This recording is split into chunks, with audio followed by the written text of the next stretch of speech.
کائنات کی تکلیف اور رچنا۔ بسم اللہ الرحمن الرحیم۔ ایسے ہی سچے قصے سننے کے لیے ہمارے چینل کو سبسکرائب کریں۔ اللہ تعالیٰ نے بغیر کسی ذاتی غرض کے تمام مخلوق کو پیدا کیا، زمین اور آسمان کو پیدا کیا۔ اللہ تعالیٰ نے چاند اور سورج کو بنایا، انسانوں کے لیے زمین کو بچھایا تاکہ وہ اس کے صاف اور کھلے راستوں پر چل سکیں۔ آسمان کو محفوظ چھت بنایا اور اسے بہت اونچا کیا اور اس سے موسلادھار بارش برسائی۔ ایک مقرر تعداد میں رزق اتارا، چاند سورج کو نکالا اور غروب کیا، جس کے نتیجے میں رات اور دن ظاہر ہوئے۔ رات کو لوگوں کے آرام کے لیے اور دن کو روزگار حاصل کرنے کے لیے بنایا۔ چاند سورج کا نکلنا اور چھپنا اور رات دن کا آنا جانا اللہ تعالیٰ کا اپنے بندوں پر بہت بڑا احسان ہے۔ قرآن پاک میں اللہ تعالیٰ فرماتا ہے، اور ہم نے رات اور دن اپنی قدرت کی دو نشانیاں بنائیں، پھر ہم نے رات کی نشانی مٹا دی اور دن کی نشانی کو روشن بنا دیا تاکہ تم اپنے رب کا فضل روزی تلاش کرو اور جان لو برسوں، مہینے و سالوں کی گنتی اور دوسرا حساب، اور ہم نے ہر چیز کو تفصیل کے ساتھ بیان کر دیا۔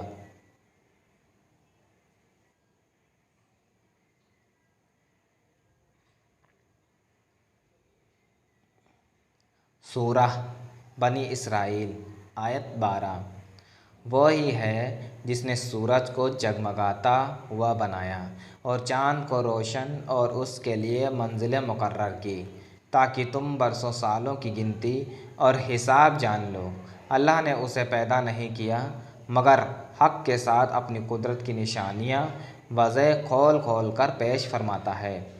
علم والوں کے لیے بے شک رات اور دن کے بدلے میں اور آسمانوں اور زمینوں میں اللہ کی پیدا کی ہوئی ہر چیز میں نشانیاں ہیں، ڈرنے والوں کے لیے۔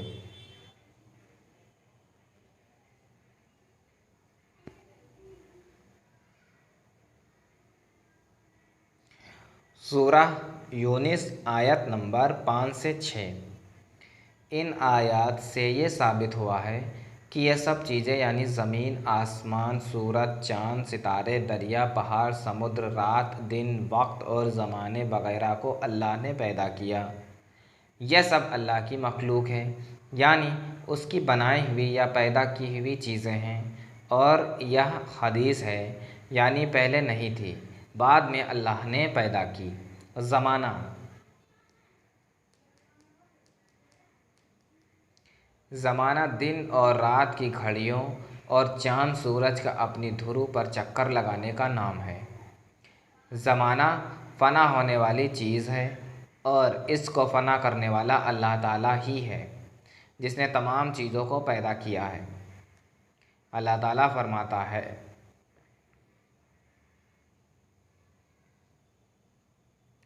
اور وہی ہے جس نے رات اور دن اور سورج اور چاند کو پیدا کیا۔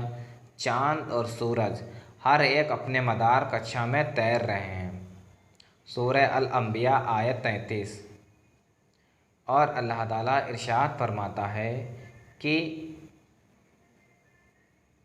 اللہ وہی ہے جس نے پیدا کیا تمہارے لیے زمین کی سب چیزوں کو، پھر متوجہ ہوا یعنی دھیان دیا آسمان کی طرف تو ٹھیک 7 آسمان بنائے، اور وہ ہر چیز کو خوب جانتا ہے۔ سورہ البقرہ آیت 29۔ کائنات کو اللہ تعالیٰ نے کتنے دن میں بنایا؟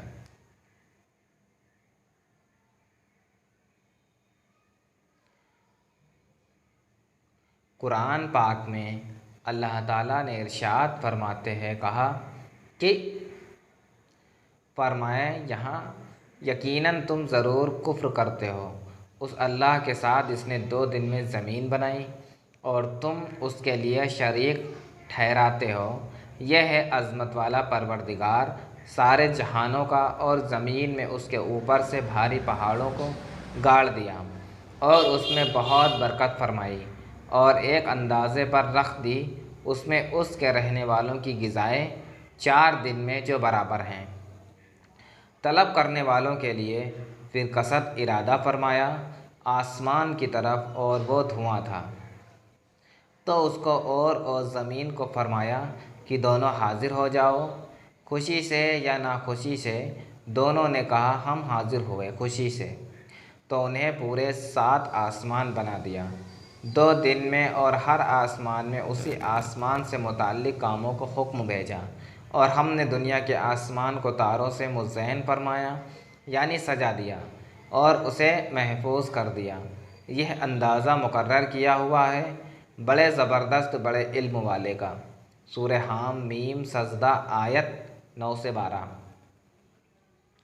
یعنی اس آیت میں اللہ تعالیٰ فرما رہا ہے کہ تم اس خدا سے کفر کرتے ہو، یعنی اس خدا کو نہیں مانتے جس نے زمین کو 2 دن میں پیدا کیا، اس کے لیے شریک ٹھہراتے ہو جو دونوں عالم کا رب ہے۔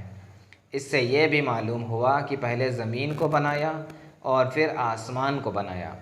نبی کریم صلی اللہ علیہ وسلم کے ارشاد کے مطابق اللہ تعالیٰ نے زمین کو اتوار اور پیر کے دن پہاڑوں کو اور اس میں چھپے ہوئے خزانوں اور معدنیات خنیز کو منگل کے دن پیدا فرمایا، اور پیڑ اور پودے شہر آبادیاں ویران جگہ بدھ کے دن پیدا کی، جمعرات کو آسمان کو پیدا فرمایا، اور جمعے کے دن سورج چاند ستارے اور فرشتوں کا پیدا فرمایا، اور جمعے کی بچی ہوئی باقی 3 گھڑیوں میں سے پہلی گھڑی میں لوگوں کو عمرے اور دوسری گھڑی میں آفتوں اور مصیبتوں کو پیدا فرمایا،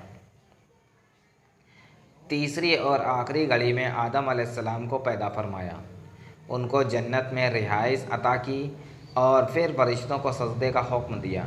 سب فرشتوں نے سجدہ کیا، لیکن ابلیس جو جنوں میں سے تھا مگر فرشتوں کا معلم تھا، اس نے سجدے سے انکار کیا اور اس وجہ سے اسے جنت سے نکال دیا۔ یہ سب جمعے کی آخری گھڑی تک ہوا۔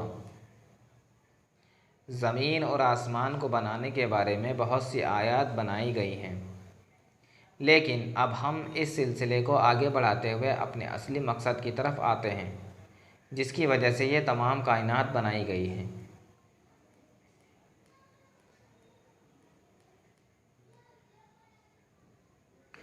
اللہ تعالیٰ فرماتا ہے، اور میں نے جن اور انسان کو نہیں پیدا کیا مگر اس لیے کہ وہ میری عبادت کرے۔